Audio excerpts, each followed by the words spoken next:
Hi, I'm Amanda Morgan, and this is Not Just Cute, the podcast, where we discuss all kinds of topics relating to intentional whole child development and supporting the critical work of parents and teachers of young children. In today's episode, I'm sharing the fifth and final installment in a series of conversations with 𝐅𝐫𝐞𝐞, author of Discovering the Culture of Childhood. Instead of one broad overview, we've been diving in deep over the course of several months. You can get caught up with previous episodes by going to the podcast homepage at notjustcute.com/podcast or by searching on iTunes or Stitcher. If you have been following along, you'll notice there's been quite a gap since our last conversation. Along with the general struggle of scheduling two busy people in two different countries, Emily's been having some pretty amazing adventures lately that she'll tell us all about at the beginning of our chat. In this episode, we discuss the conclusion of her book and what she hopes the overarching takeaways from the book are. She also has a generous offer for those of you who may be using her book as a group book study, so stay tuned for that. As always, Emily invites us to put on a new pair of spectacles and see childhood in a unique way.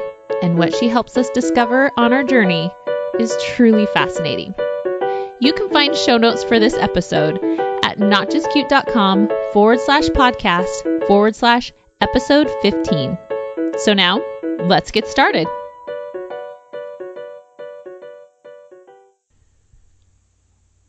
Emily, welcome back. I'm so excited to talk with you today. Thank you. Now, it's been a little while since our last conversation. For those that are just joining now, this is actually our last interview as we're going through your book, Discovering the Culture of Childhood. So we've had several other discussions, and we've had a little pause. We've both had a lot of crazy things going on, but you've had some really exciting stuff I wanted to make sure that you get to share. What are some things that you've been up to since we talked last? Oh, boy. It feels like a lifetime ago since we spoke. I think the last time we spoke was at the beginning of the summer, sometime in the summer, and we were getting ready to head out on a family vacation. We ended up taking a trip this summer in the Balkans, so we flew to Croatia and then rented a camper van, a motorhome, and we drove for 2.5 weeks through Croatia and Montenegro and Bosnia and Serbia, which I never thought I would see and was spectacular. So anyway, so that was our big summer trip, and got back, and then I jumped right into a master's program. So I've begun a master's program through a university in Sweden, in Linköping, Sweden. Partly the program is the longest established in the field of child studies, which is what I wanted to do.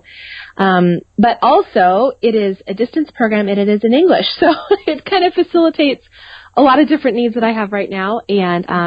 And the program is excellent. So I feel really excited to be a part of this group of learners and be working with this group of professors. It's just excellent. So, yes, so I get to spend all day, every day kind of thinking and dreaming and reading and struggling with some of these really difficult and abstract concepts, but I feel excited about how I feel like it's shaping me as a thinker and a writer, and by extension, as a parent and as a, member of the community that works with children in various capacities. So that's the quick little summary of what I've been up to lately.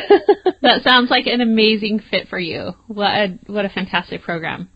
Yes, I feel very, very fortunate to have been accepted and to be a part of it. So, yes, and it's great. Your trip, that just sounds like a lifetime memory maker right there.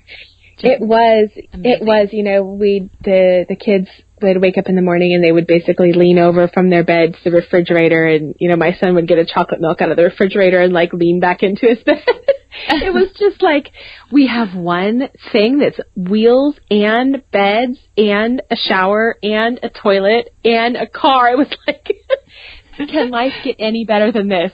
So it was pretty great. Well, and it's so interesting because we had nothing as grand as that, but in a period of time as we were moving, and it was just a big transitional time, and so there was about a 6-month period where we really just took the essentials, and we rented a house, and like I said, I don't know that I'd want to do that forever, but we were just really streamlined and simplified. And there were things that I missed, but I do also just remember that being a really simple time. And there's something to that, especially with your kids and when they're little, when everything is just stripped away to the basics. Yeah.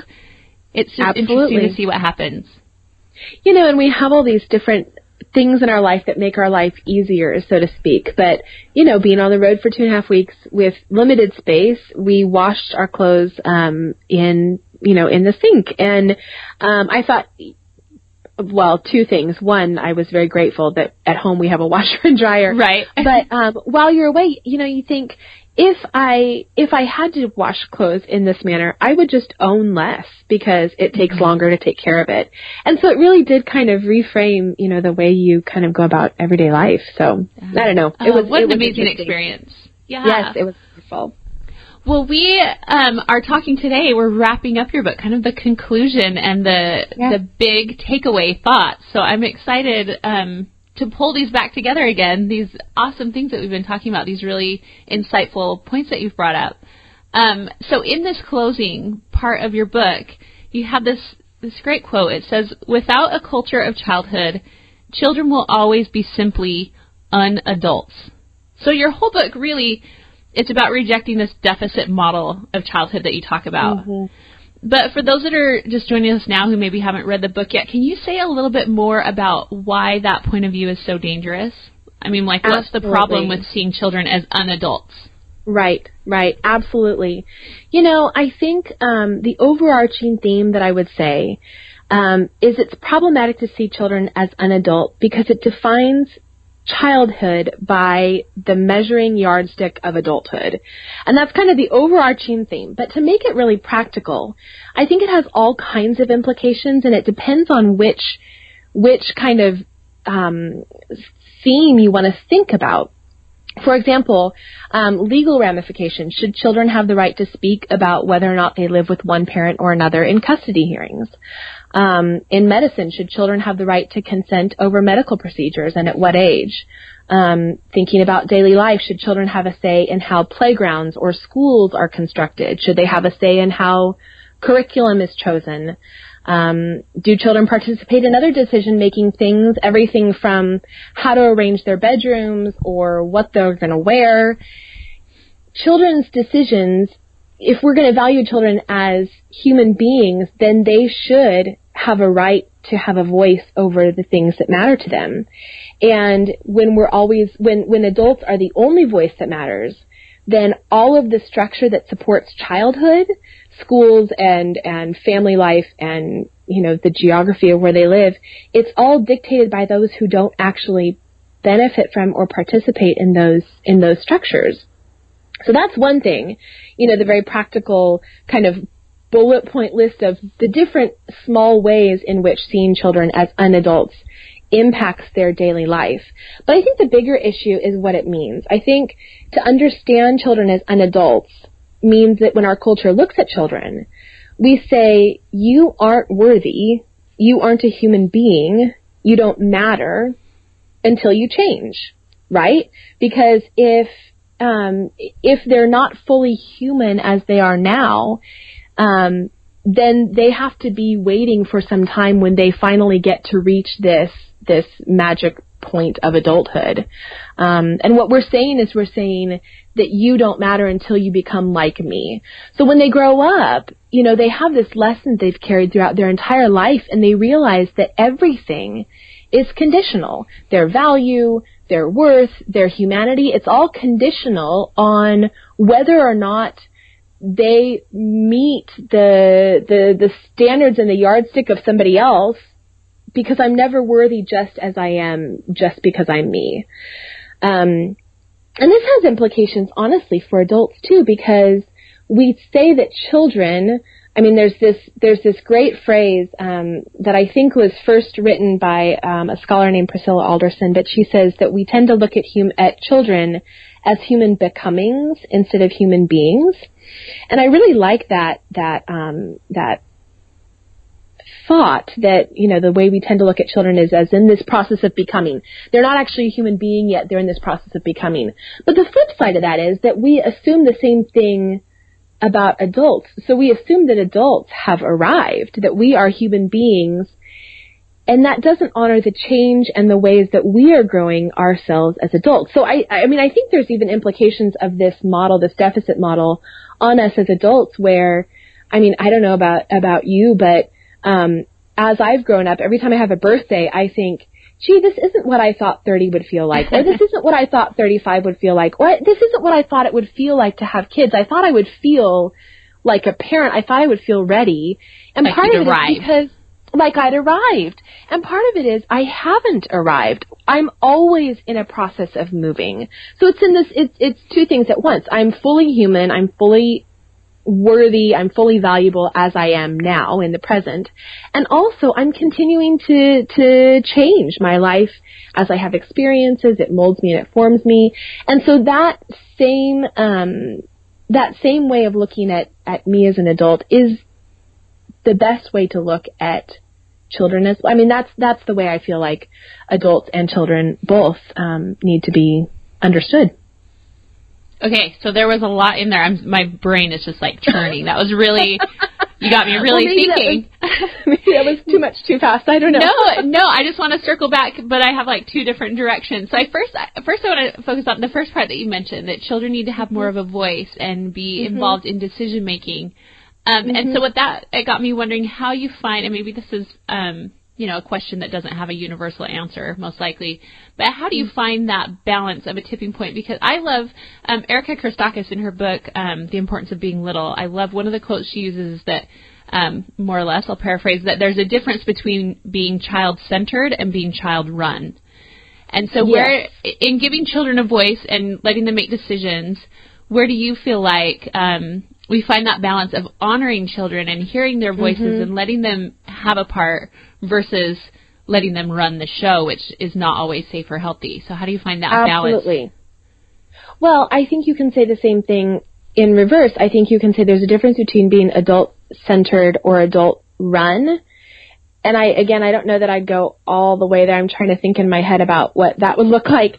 But for me, I imagine that there's this space between adults and children, and we are constantly negotiating that space. So I certainly still have a responsibility to my kids as, in the role of protecting them. So clearly, they can't have a voice about if they're going to walk in the street or on the sidewalk. To use a really, really drastic example, that is a position for me to step in and draw a very firm line. But I think negotiating that space between children and adults, what it looks like is that I am curious about why they want to walk in the street versus on the sidewalk. Now, I'm not going to let them do it, but I'm curious about the way they make meaning about where they walk. And I think that's the real key for me about culture is a system for making meaning, and children have a different system than adults have. And so if children, again, you can always think about the example of being in the street, like that's an emergency, you need to grab them back right away, you're not going to stop and have this whole conversation.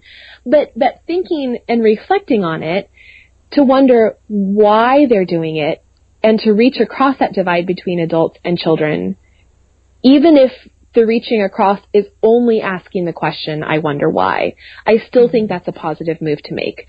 So I think you're completely right. It's not child run, but letting them have a voice to inform. Yes. Yes. And I think that's a good word, is to inform. And I think a lot of times the points where adults have the final say or have the only voice or the loudest voice, sometimes it's because, if we stop to think about it a little bit, we realize actually there was room for the children to have more of a voice. There are ways to meet in the middle without compromising, so to speak. Anyways, that's kind of. Yeah. No, that's. I think that's really interesting, and I think that is a really important piece that you point out that we do. We need to let them inform. You gave the example of like playgrounds. Are we letting children have a say in that? And not that they're going to make every decision, but that did they even have a voice, or a lot of school decisions? You really got me thinking now, like, how much are we, even young children, to just even young children ask and absolutely. Wonder and be open to what are they thinking, and not that necessarily becomes what we do, but what can we learn from it so that we can reach that divide, like you said. That's really insightful. So the other part sorry, go ahead. I was just going to say, it's always a negotiation between two human beings, because I think if I were to run into another adult, a friend of mine, or, my husband, who was driving me crazy about something, I would still voice my opinion and say, look, I'd like you to stop that. Right. Or, can we figure out how to make this work, because we're sharing a space right now and what you're doing is really bothering me. So we would still be able to, we still draw lines even in our relationships with other adults. It's just that the manner in which we do it is different. And because I assume that I speak a similar cultural language with my peers, then it changes the way I approach conversation, because I can assume a whole array of meaning making that I can't always take for granted when I'm working with children. That is so interesting. Yeah, you're going to have me thinking about that for a while now. Now, the other thing that you said that really got me thinking, I thought it was really powerful when you said that we sometimes approach childhood with this attitude. In fact, I wrote it down because I thought it was so interesting, that you don't matter until you change, until you become more like me, which is really powerful. I think that's something to spend a lot of time thinking about. But it also reminded me of, in the book you talk about, we kind of approach childhood with this missionary attitude, like we're trying to convert them into adults, and make them more like us, like you said. And I think, like I said, I think there's some powerful things to think about, as far as valuing and the value that we communicate that then becomes internalized. But I'm kind of playing devil's advocate as much as anything on the flip side. In fact, you use the quote, that we try to socialize the savage toddler. And in that, I think I love that phrase that you use, because I think every parent, as soon as you say savage toddler, they can think of an imagery. I thought, I know exactly what you're talking about.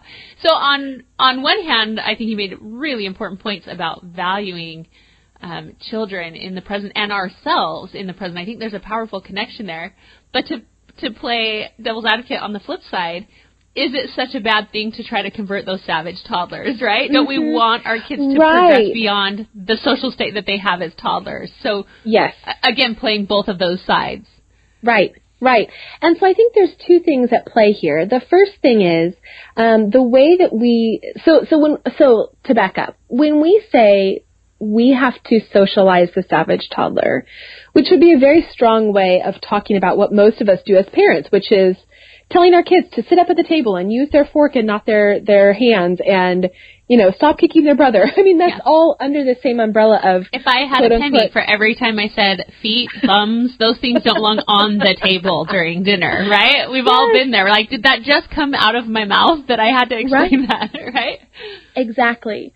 So I think the important thing for us to reflect on as adults is that in the United States, we tend to have one way of thinking about and understanding childhood. And the way that we think about childhood is a process of growth, of maturation. So who children are at 1 is not the same as they will be at 4, is not the same as they will be at 15.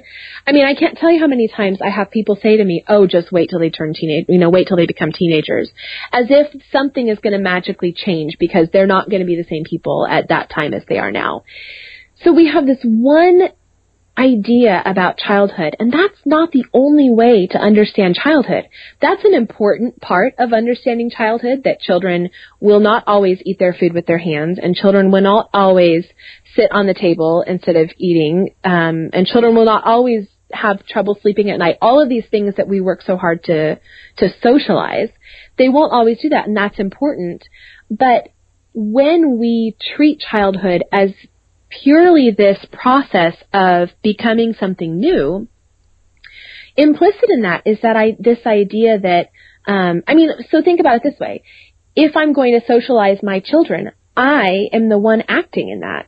The children are these passive recipients of some, socialization processes raining down from heaven or something. They just sit back and receive. And it cuts them out of the process of growing up. They are actors in their growing up process.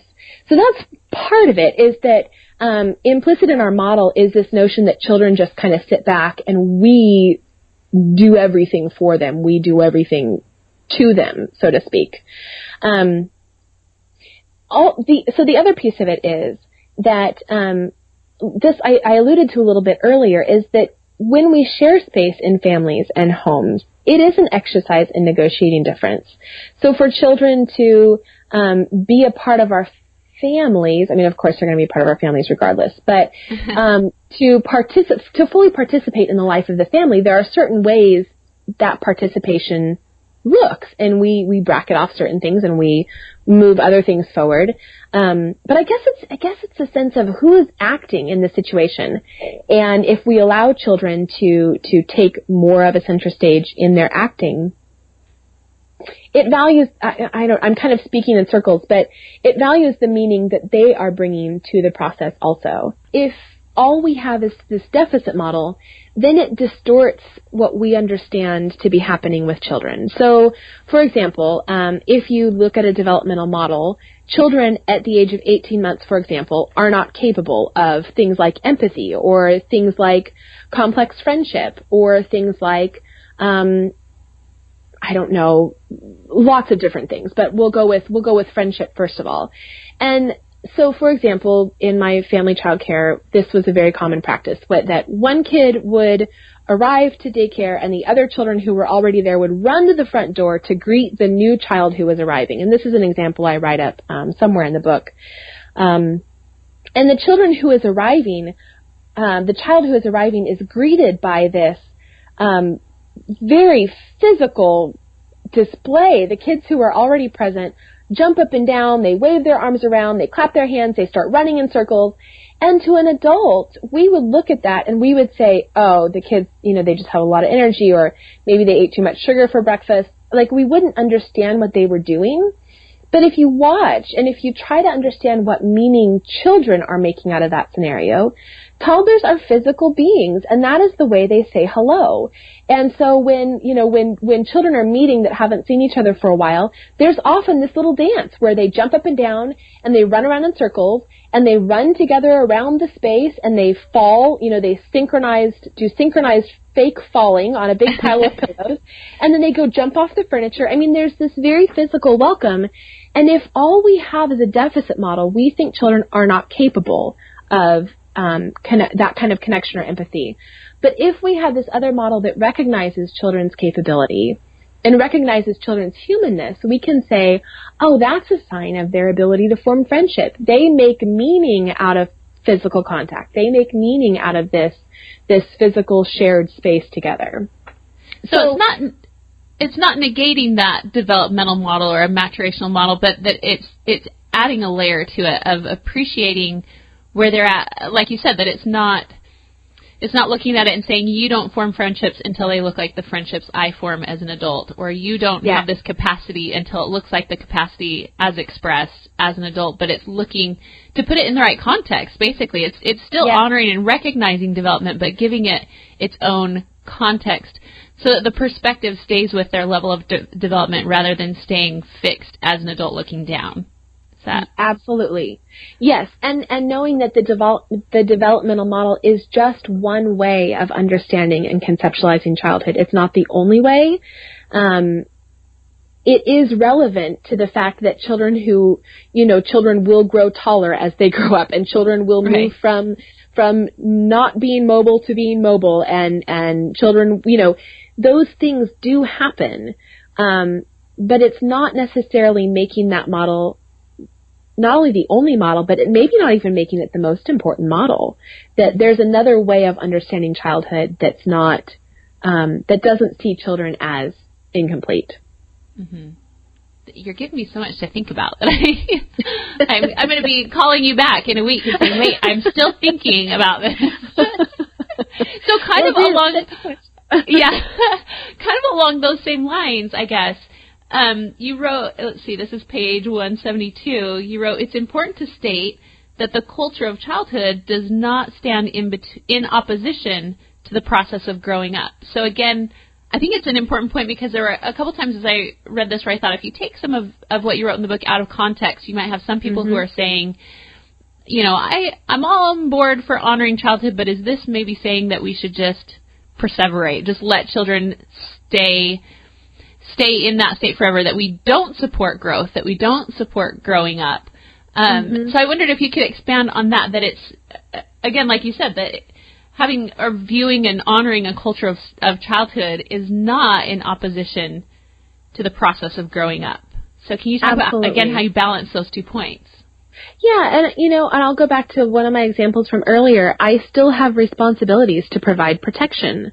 But I think even that can be questioned, right? So I certainly have the responsibility to protect them from traffic, but is it important for me to protect my 2-year-old from a chilly morning if she doesn't want to wear gloves, a hat, a scarf? Maybe not. I mean, maybe yes. These answers are not easy, black and white. I think they're complex, and I think the complexity is some of the point of this whole thing. And the other thing that I think is important about this is that when we have, so this model that childhood is a culture, it recognizes that there are a very complex web of forces that assist a child in the process of growing up. The developmental model, the socialization model, really places the parents, the teachers, all the adults as the only forces that help a child grow up. But we have to think about other forces like their peer connections assist them in the process of growing up. The geographical places in which they are living assist them in the process of growing up. The structures of school or media influences, consumerism, all of these things are socializing factors for children. And the web is so complex that when we just situate adults at this one end, I think we can fall into the trap of thinking, and I see this with blogs, Facebook stuff that comes up. If parents just do it right, if parents can get the right formula, then their child is going to turn out fine, as if there's nothing else implicated in the process of growing up. So I think, to take a step back as a parent and realize, no, there's a lot going on. In fact, if you took me out of the equation entirely, my child would still grow up.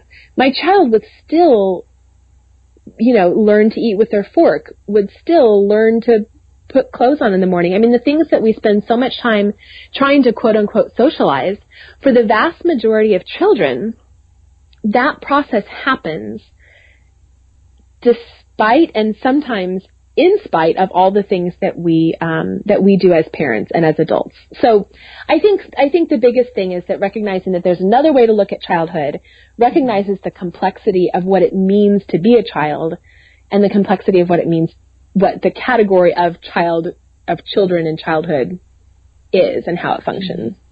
And that's not to say that parents don't have a huge influence, because they do. Obviously, that's one of the biggest influences in that process.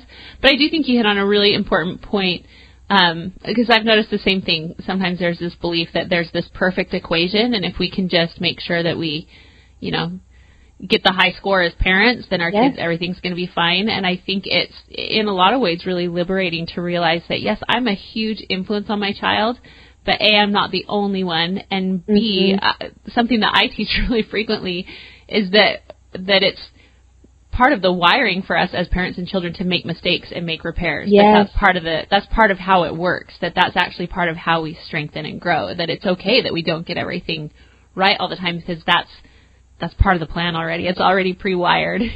Absolutely.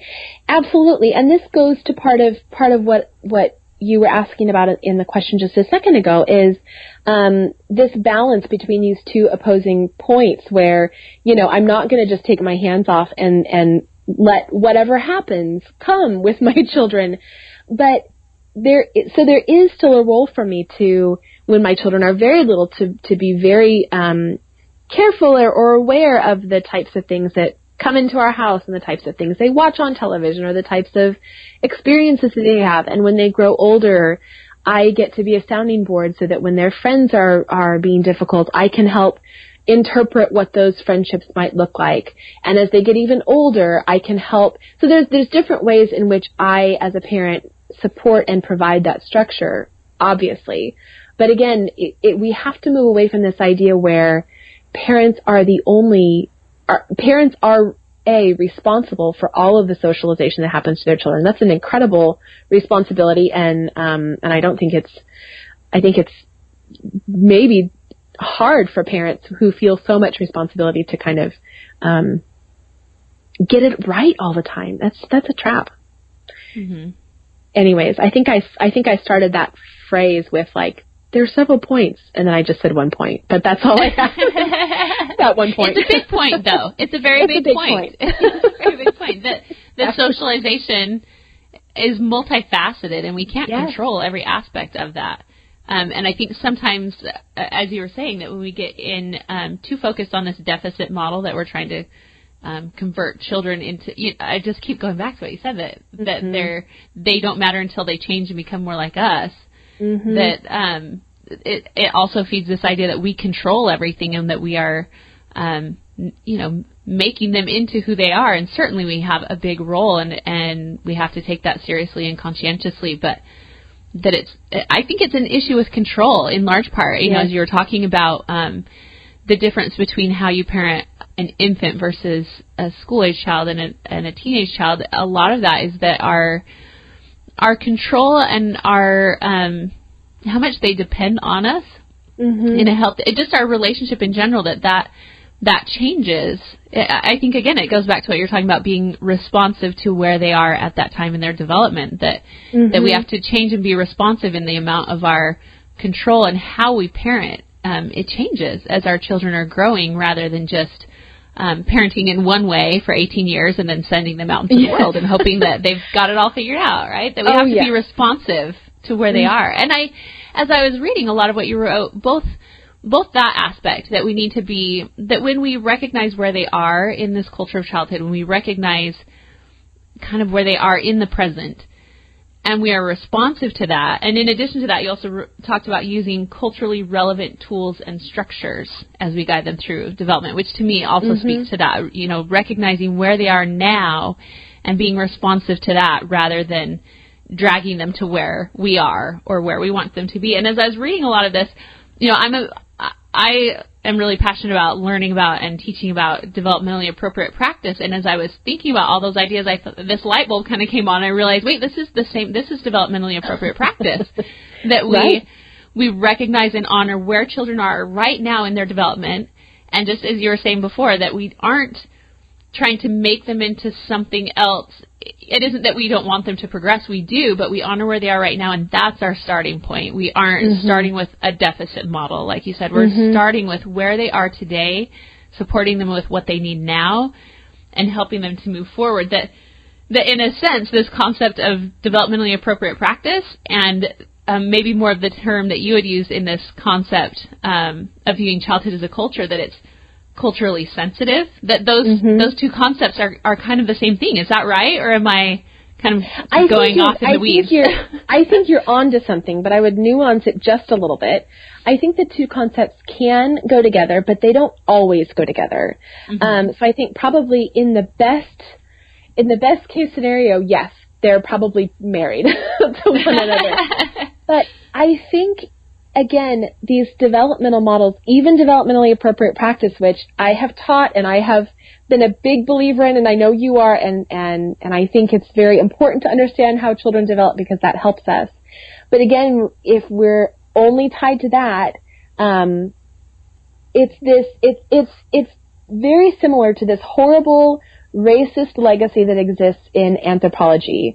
And in the, at the turn of the from the 1800s to the 1900s, anthropologists were going out all over the world to study these quote-unquote primitive cultures, which just meant that they were not white Europeans, but they were going out to study these primitive cultures who couldn't possibly have the complex and sophisticated patterns of economy and government and culture that we white Europeans, we who are cultured, who are civilized, have. And it was only after, anthropologists went and lived among people who were different for extended periods of time that they started to understand, no, it's not that these things aren't present. It's that the way that different cultures make meaning is different. So they make different meanings out of things, but that doesn't mean that they don't have it. So children make meaning in different ways than adults do, but it doesn't mean that they're not capable of, friendship and empathy, like I was bringing up those two examples earlier. So I think you're right. I think there's a lot in common between developmentally appropriate practice and culturally appropriate, culturally relevant tools, whatever phrase I use. I think there's a lot similar between those two things, because both of those two models require that adults reflect on where the children are, and adults try to step into the shoes of the children. So, if a child is throwing a temper tantrum because they're not getting what they want, instead of just punishing the behavior, we try to ask why the behavior is happening. And I think that's consistent both in developmentally appropriate practice and culturally relevant, culturally sensitive practices. I think the one distinction I would say is I don't think it's always the same. Just because somebody is using developmentally appropriate tools might mean that they're still missing what's happening because they don't recognize that there is a whole system of meaning making that's valuable and complete and whole that's just different than what we have. That's important. I want to read another quote to you and get your thoughts on it. Does it ever feel strange to you to have people read back your own quotes to you? It's so strange. Partly because, I wrote all this stuff down and I thought, well, that's pretty good. And then I have people say, yeah, I really connected with this phrase. I thought, wow, I guess, okay. Well, and I know I've been in situations when someone's said, so you wrote this, and as they're reading it, I honestly was thinking, was that me, or was that someone else? Like, I don't even remember writing it. Sure enough, it was. I went back and found it, and I did write it. Just kind of these experiences of, those are my words? Did I write that? I know. I had the experience, when I got some of the final drafts to proof or approve before it went to print, and going back and reading and thinking, my goodness, I did a pretty good job. I didn't know. Or other parts where I was like, ooh, I don't know that I meant to say it quite like that. Right. It had been so long, and I had put so many words on a piece of paper between that point and then that I'd completely forgotten. But yeah, it is very strange and surreal. All right, well, we'll see if you remember this quote. Yeah, okay. I thought it was amazing.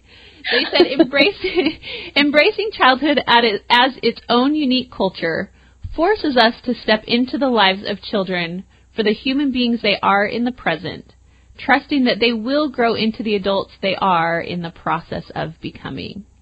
And maybe that goes back to a lot of what you said before, that we honor where they are right now. But I just love how you wove those together, that we, it's also very vivid, that we step into their lives, that again, we aren't, looking down on them as deficient, but that we step into their lives to honor where they are now. And that by doing that, we're allowing them to grow into the adults they're in the process of becoming. That it's not trying to keep them from becoming an adult, but it's honoring that they are in this process already, and that where they are right now is also of value. I don't know, but can you expand on that? Maybe more of your thinking around that. Yeah, I think one of the things when I think about these two ideas kind of contrasting, where children are being honored for who they are now, as well as being, respected for the adults that they're becoming. I think one of the important realities that we need to acknowledge is that a lot of parenting circles around fear, that, my child cannot do X, Y, or Z yet. And if I don't do the right things, will they ever do those things? So, if you think about a child, going back to the poor table manners from earlier in our conversation, not that I lay awake at night afraid that my children are going to end up as adults with poor table manners, but that is in the back of my mind, that there are 5 million skills that children will acquire between birth and 18, 22, 26. So, between birth and when, they are considered adults. And in that process, I think we parents feel an enormous amount of responsibility that we can't miss it. We can't miss those opportunities to teach them those social skills, to teach them those cognitive skills, those physical skills, whatever the skills are. And I think this model allows us to breathe a little bit, where, of course, we honor the important role that we play, but we know that children are in the process of becoming adults. And that process will unfold. I mean, I've been amazed watching my children as they learn to read. It's one of those things where I did stress about it quite a lot at the beginning. Are they going to get this? What if they have a hard time reading? I love to read. And so for me, it's a big part of my life. And I hope it's a part of their life. I hope they don't struggle with this. I hope this is something they love. And all of that fear about whether or not it would happen, it just happened. I mean, I didn't have to work so hard by me just modeling. I read a lot by myself. We read a lot as a family. We read together I read together with my children. It happened. So I think, again, when we look at children as their own culture, it allows us to take a breath about what we're responsible for and how we partner with our children in the process of their growing up. And I think I've experienced some of those same things too, and I think it's powerful to remember that we do, again, back to what we said before, have so much influence. I mean, you still were influencing your children in that development of reading, for example, that you mentioned. There were all those things you were doing, but that I love the phrase that you kept using, that it allows you to take a breath and realize that yeah, your role is important and what you do does matter, but we can relax a little bit about it and enjoy it a little bit more. And like you said, to partner with them, you actually mentioned that, and we've mentioned it before today, that there's this difference in viewing our children as being passive or being active. And so I love that word that you used, that we partner with them in their development. We recognize that they have an active role in that development as well, that they're not just passive and it's our sole responsibility, but rather that we are partnering with them in something really exciting, and that they have an active role and we have an active role, and that maybe just shifts our focus a little and lets us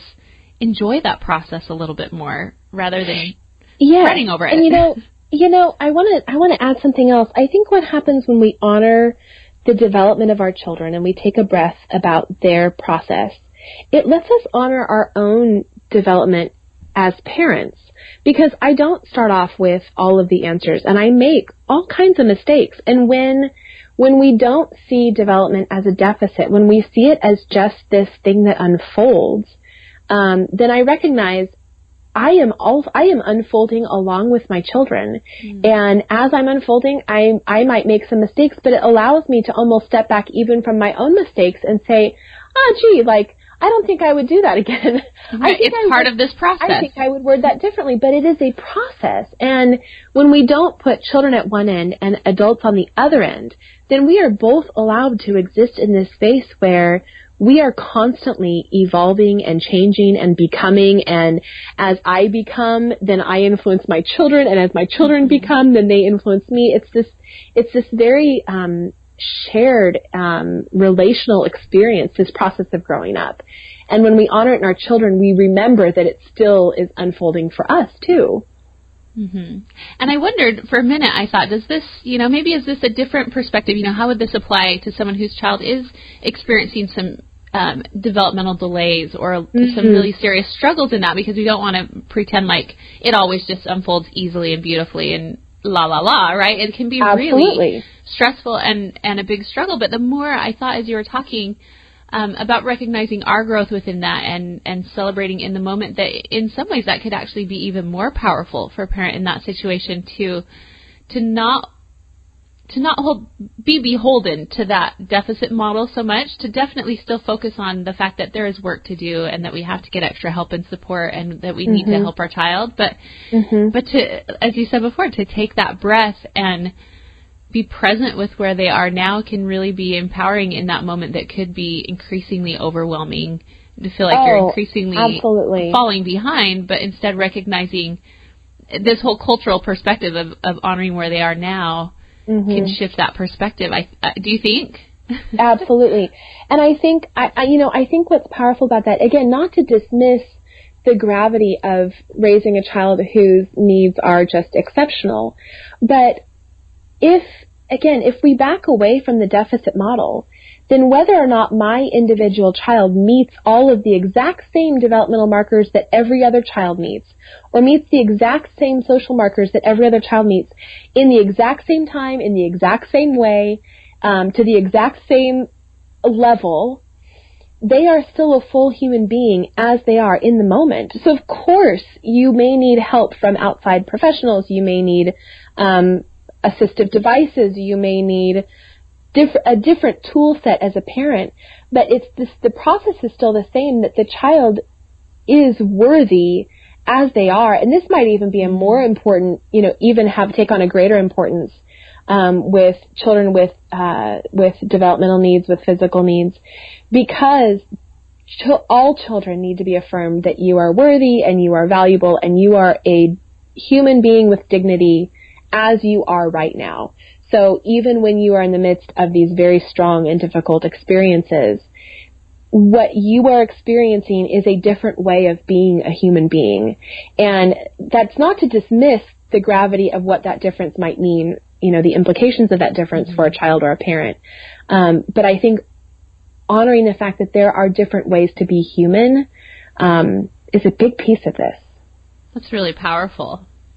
So I want to back up a little bit too. It does still fit in the same area where you're taking this view as an anthropologist, basically, throughout this whole book.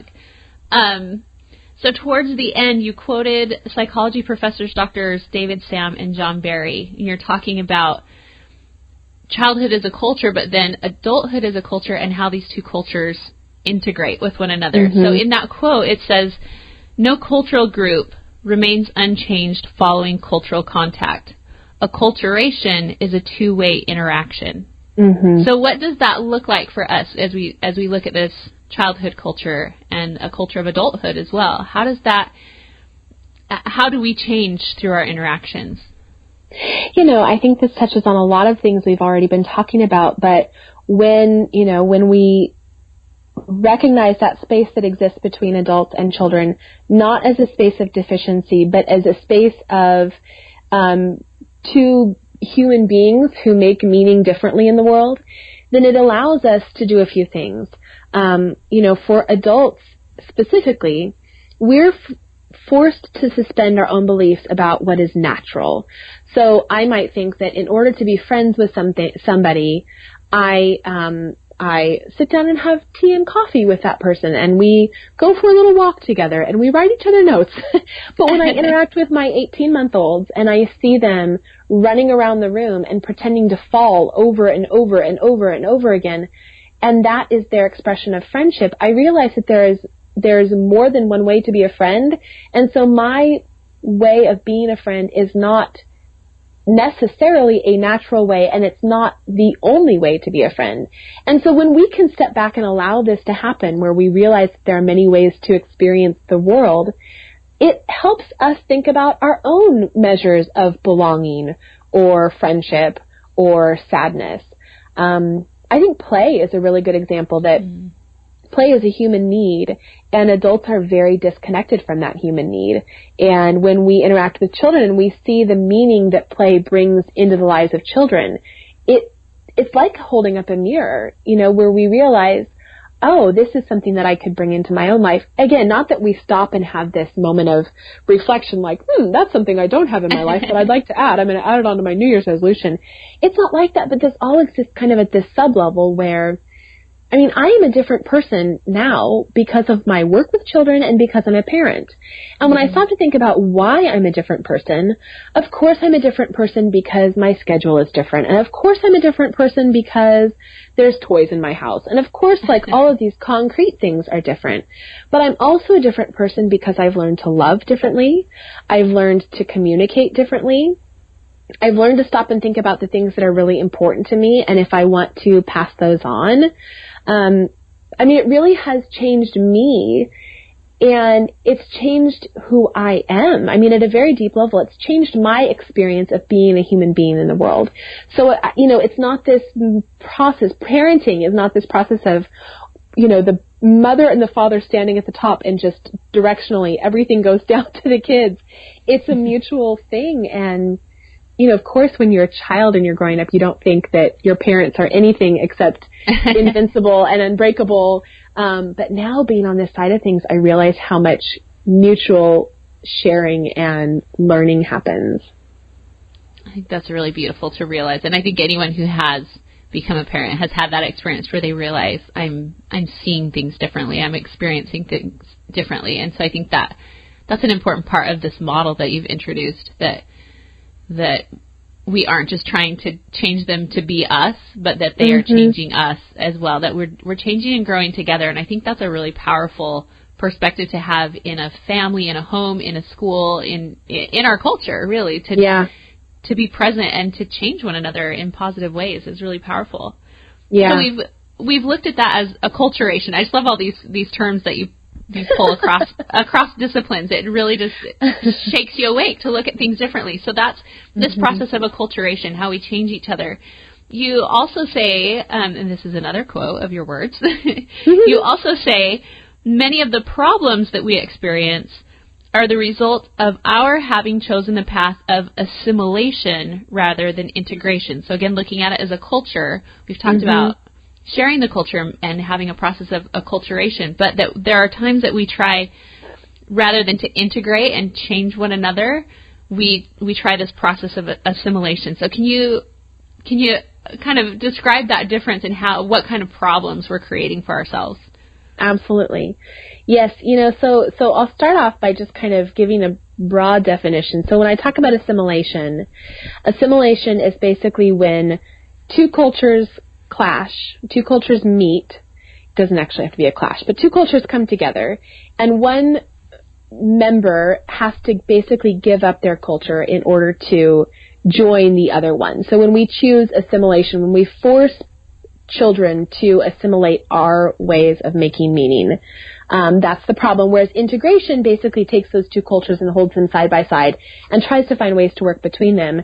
And I have a very good example for this. It's something that just happened to me recently. So I'm going to tell a little bit of a story. And so we're living in Switzerland. Where we live in Switzerland, they speak French, and so we are learning French. We lived here for about 4 years, so my conversational French is pretty good. It's okay. My comprehension is pretty good. But the phone is still really hard. So I had an incident happen just a couple weeks ago where my daughter had been out sick for the day. She was home on a Monday because she had a sore throat. And so she stayed home from school, and she was feeling better that night, and so I had sent her to school the following day on Tuesday morning. And I got a call from the teacher about 10 o'clock on Tuesday, and in the phone call, the teacher is saying that Takoa needs to go home, that my daughter needs to go home. And I thought, she was fine this morning. She doesn't need to come home. She's doing fine. And I was in the middle of trying to get some really important work done on my master's program, and so I was a little annoyed at being interrupted, and I kind of felt like maybe this was not a fully genuine display of how she was actually feeling. So I kind of put up a little resistance on the phone with the teacher, and the teacher said, "Oh no, she needs to go home right now." And I was like, "Okay." They said, "We think she needs to go to the doctor to have a check." And I said, "Okay, gosh, this is a lot for a sore throat. This is much more than I thought it was yesterday." And I said, "Okay, well, she has my permission to walk home," which is something that happens here in Switzerland that would definitely not happen in the United States. But I can generally give permission over the phone. We don't live too far away from school, and my kids walk home alone. And the teacher said, "Oh, no, she cannot walk home alone. You need to come pick her up." And I was thinking in my head, for a sore throat, this is crazy. But the teacher said, "She's shaking. I just don't feel good sending her home." And so I said, "Okay, well, I'll come down." So I spent 10 minutes trying to make phone calls. Our pediatrician was closed, so I called other pediatricians to try to get an appointment for the sore throat. And then I walked to school, and it takes, a good 10 minutes to get to school. So I got there and walked up to the classroom. I'm a little bit annoyed because this whole thing is happening. And when I walked into the classroom, I introduced myself to the teacher. It was a substitute. And I said, "Hi, I'm Takoa's mother. I'm here to pick her up." And she said, "Oh, We know who you are. We've been waiting for you. And she turns and looks in the back of the room, and my daughter, she's pale. She's got an ice pack on her nose.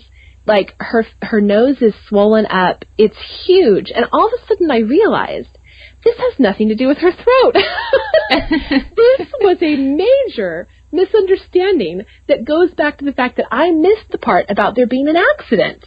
If I had heard that part, or if somebody had been speaking in English to me, then I could have figured it out. But because we were working in a language that wasn't my own, I had no idea what was happening. And I had tried, so later I had to send a message to the teacher saying, I'm so sorry I didn't come right away. And I thought, and I told her she could walk home alone. Of course she could walk home alone. And anyways, it turned into this whole big thing. But my point is that is a moment of assimilation versus integration, that I had to assimilate to the French culture, to the Swiss culture. I had to speak French on the phone.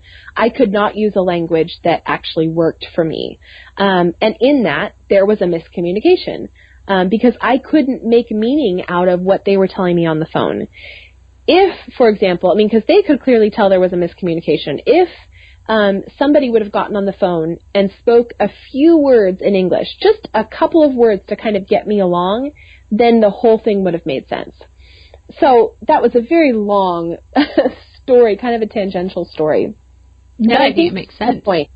Because when we force children, when we use an adult method of making meaning to understand the behaviors of children, or when we force children to use our systems for meaning making to process the world, there's breakdowns in communication. So yes, I think as we integrate, as we appreciate the way that children make meaning of the world, and as children learn how adults make meaning of the world and adopt those practices, then there's less conflict. That makes sense. I think that's a great illustration. And I think I remember you mentioning when this happened, so she's doing much better now, right? She is, but boy, it was a broken nose. She had a concussion. We were in the hospital overnight. This turned out to be quite an ordeal. Well, and I think that's part of what makes the illustration so powerful, because there was just one, and I've been in other cultures as well, where I kind of think I speak the language till I get there and think, what language are they speaking here? Because I swear this isn't the language I studied. And just like you said, there are these one word or one little piece of the culture or the language that you miss, and suddenly you're completely lost. And I think a lot of people can relate to that feeling of being in a different culture or even environment and missing one cue and feeling completely lost. And when we have that perspective, when we realize that is sometimes what that's the situation we're putting kids into, it gives us quite a bit of empathy. I think that's really powerful. Yes. So as we wrap up your book, I've heard from a lot of people how much they love your book, and I can tell that there are groups that are using it as like a book study, and you even have a great section in the book to generate questions for a book study or discussion and be a great professional development. But it got me thinking as I was noticing, watching it ripple through people and watching their reaction. First of all, what that's like for you to see that impact. And then maybe just kind of stepping back from this work. As you mentioned, it's this long process to write a book and to put it all together and to send it out into the world. And if you just stepped back into one wish or hope for your book, what's the message or the one thing that you hope people are coming away with after they dive into your book? Well, first of all, I have to say it is a very weird process to send this out into the world and to watch it come back. And I have gotten notes from people, and I can tell that this really touches something deep. I think the one thing, if I had to boil it down, we've touched on this in a lot of different ways, but we live in this time when parenting is so highly scrutinized. Mothers and fathers and the way you raise your children, there are so many passionate opinions about what is best for children. And I think what I hope that people come away from my book with is the realization that it's a whole lot more complex than that. There are not simple right and wrong. Of course, you don't want to take that to the extreme. There are some things that are categorically right and wrong, but set those things aside, and the process of being a child, the process of being a parent, the process of being a family, it looks different in a lot of different places in a lot of different ways. And our challenge as parents isn't necessarily to do it right, meaning like to go through the right motions or to say the right things or to recite the right script. Our process is to try to reach across this space that exists between parents and children and to honor our children by looking for the ways that they make meaning in the world. So I think that's it. That children are fully human, are fully worthy in their own right, that they make meaning in the world in ways that are different than adults, that difference isn't a positive or negative, it's just different, I guess. It's a really powerful message. I think what you've written has had a big impact on the people who've read it. So thank you for sharing it with the world, and thank you for sharing this discussion with us. I appreciate you being here. Yes, thank you so much. And I just want to add one thing. I have heard from people who are using this book as a study guide or who are using this with professional development. And with some groups, if they have gotten in touch with me, I love to Skype in for one book club meeting or for one conversation to kind of be a little fly on the wall or to answer questions or to get feedback. And I really appreciate hearing from people who have read this book. I'm interested to know what things you resonate with, which things you do not resonate with. And so I'm sure, Amanda, you're going to put my contact information somewhere connected to this. But I encourage you, if you're reading the book, I would love to hear from you. And, if you're a group reading the book, I'd be happy to join in for your conversations. Oh, that's such a lovely idea. That would be so powerful. Well, thank you, Emily, and I am sure we will be in touch again soon. You have some exciting things coming up ahead. Thank you.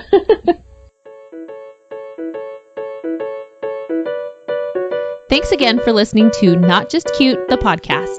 You can find show notes, including where to purchase Emily's book, Discovering the Culture of Childhood, as well as links to all our past discussions and where to keep in touch with Emily online at notjustcute.com/podcast/episode 15.